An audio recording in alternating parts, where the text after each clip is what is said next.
The Chen family's annual dinner was in full swing at Golden Palace, the same overpriced Chinese restaurant we returned to every year like clockwork. Uncles compared luxury cars, aunties paraded their designer handbags, and my cousins dropped career updates as casually as crumbs, each story more polished than the last. "Michael," cousin Kevin called out across the lazy Susan with that perfect blend of faux concern and smugness. "Still riding public transport? I know a guy at Lexus. Can get you a deal." I adjusted the sleeve of my plain white shirt, letting just a sliver of the watch beneath show. "The bus gets me where I need to go," I said simply. "So sensible," Aunt Linda chimed in with a tone meant to wound. "Though with that tech job of yours, surely you could spring for a car?" I held back a smile. That tech job, their shorthand for my company, was precisely why I wore a timepiece that could pay for this entire dinner 10 times over. Not that any of them would recognize a Philippe Dufour Grande Sonnery. Only 16 existed. Even seasoned collectors didn't know where they all ended up. Speaking of careers, Uncle Richard jumped in. Kevin just made junior partner at Goldman, following his father's footsteps. Applause erupted around the table. Kevin adjusted his Rolex with theatrical flair. Likely a year-end bonus gift, flashy but far from rare. "And you, Michael?" my father asked. His voice held that all-too-familiar undertone of disappointment. "Still doing, what is it again?" "Apps." Before I could answer, a waiter arrived with another round of dishes. I reached for the soy sauce, and my sleeve rode up again, this time long enough for Dad to catch a full glimpse of the watch. His chopsticks clattered onto his plate. "That's," he stammered, going pale. "That's impossible." The table went silent. My father had been a watch collector once, before the crash forced him to sell everything. He knew exactly what he was seeing. "Is something wrong?" Mom asked, glancing between us. "That watch," Dad whispered. "It's a Dufour Grande Sonnery. There are only 16 in existence. Worth about $2 million, Kevin added, finally realizing what was on my wrist. "Give or take." The silence that followed was delicious. Aunt Linda's Gucci purse suddenly looked laughable. Uncle Richard's luxury sedan, ordinary. "Oh, this," I said, echoing Aunt Linda's earlier tone. "Picked it up at an auction last month." "But you ride the bus," Mom said, confused. I sipped my tea. "Ever think about why?" "It's when I take calls with our Tokyo team. Can't do that while driving." "Tokyo team?" Kevin asked, his smirk fading. "What exactly does your app do?" I pulled out my phone, not the newest model, which had earlier drawn some cousinly snickers, and opened a valuation report. "We build AI-driven financial trading platforms," I said, sliding the screen across to him. "Odds are Goldman runs at least part of our code." Kevin's eyes widened. Uncle Richard leaned over, squinting. $10 billion, he croaked. 11.2, after our last funding round, I corrected. "Valuations, tricky things." The Rolex on Kevin's wrist suddenly looked small. Dad still hadn't moved, eyes fixed on my watch. He'd taught me everything about horology, back before the recession devoured his collection and convinced him that banking was the only safe path. "The auction," he said slowly. "Christie's? Last month." I nodded. "Anonymous bidder. I figured you'd recognize it eventually." "That was your father's dream piece," Mom said softly. "I know," I replied. "Why do you think I bought it?" Dinner limped on in awkward silence. My cousins, usually loud with stories of promotions and bonuses, had very little left to say. Even Kevin went quiet about Goldman.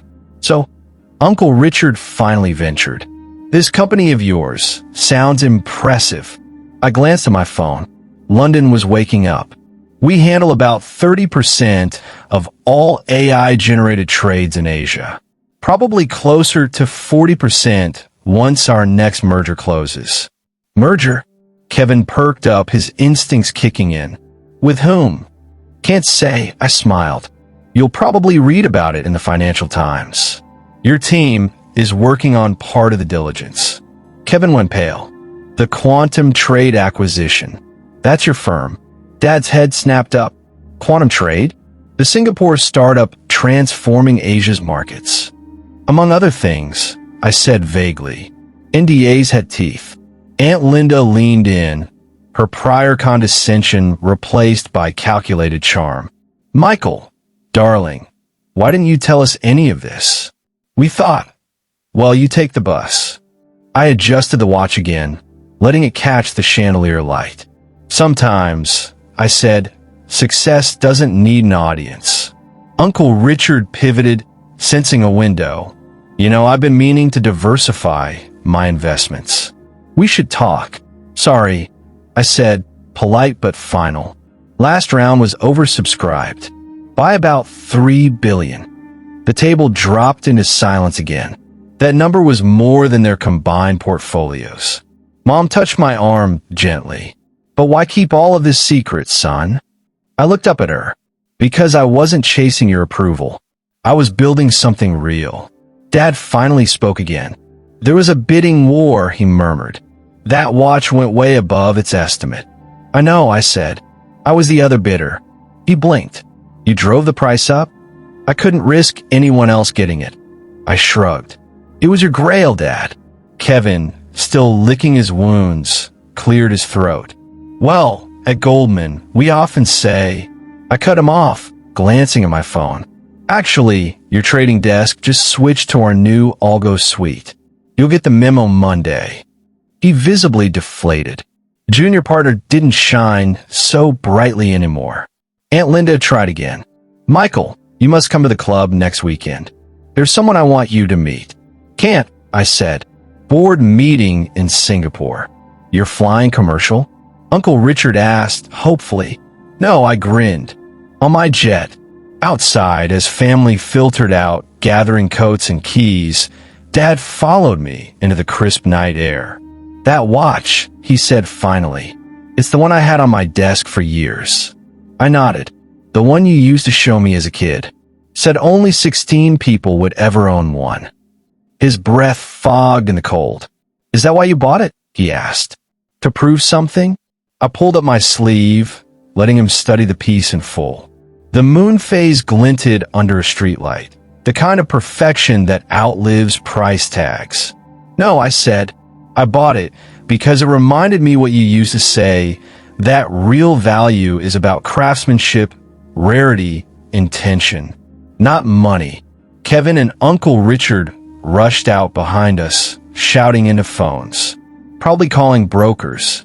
Aunt Linda was now enthusiastically showing Mom pictures of a family friend's daughter. I unbuckled the watch. Here, I said. It always belonged to you. Dad stepped back, stunned. I can't accept that. It's too much. I got 2 at the auction, I smiled. Mine's in Singapore. 1 for each continent seemed fair. His hand shook as he took it. 2? That's $4 million. I shrugged. Roughly what I make in interest every month. Mom approached, still holding Aunt Linda's phone. Michael, darling, about this girl in the photos. Sorry, Mom, I said, checking my actual phone. The older model, secure and stripped of distraction. I'm seeing someone. Head of AI research at MIT. We met when I gave the keynote at her conference. Around us, necks craned like dominoes. You know, Dad said, admiring the watch. I used to wonder why you didn't follow Kevin into banking. Because of what you used to say about this watch, I said. It wasn't special because it was expensive. It was special because it was flawless. He nodded. That's what I built, I said. Not a company, but something precise. Rare. World-changing. My phone buzzed again. Singapore was open. You should go, Dad said. Markets wait for no one. Actually, I said, pulling 2 plane tickets from my jacket. I was thinking you and Mom could come visit. See what I built. First class. Mom asked hopefully. I smiled. No, on the bus. She blinked. Kidding, I added. Yes, on the jet. As we said our goodbyes, Kevin was trying to explain why junior partner wasn't really that important. Aunt Linda was suddenly bullish on tech, and my cousins had become expert Googlers. But none of that mattered more than watching Dad turn the watch over his hands, pointing out the complications to Mom with the same reverence he once shared with me.